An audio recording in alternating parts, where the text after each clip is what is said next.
Pemirsa Kepala Bidang ESDM Dinas Tenaga Kerja dan Energi Sumber Daya Mineral Provinsi Bali, Hidabagus Ari Candana, mengungkapkan ketersediaan LPG 3 kg di Bali aman dan mencukupi kebutuhan masyarakat Pulau Dewata.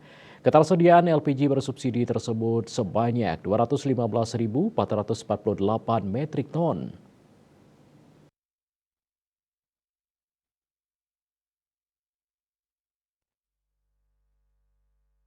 Untuk itu masyarakat tidak perlu khawatir dan sebaiknya membeli LPG sesuai kebutuhan.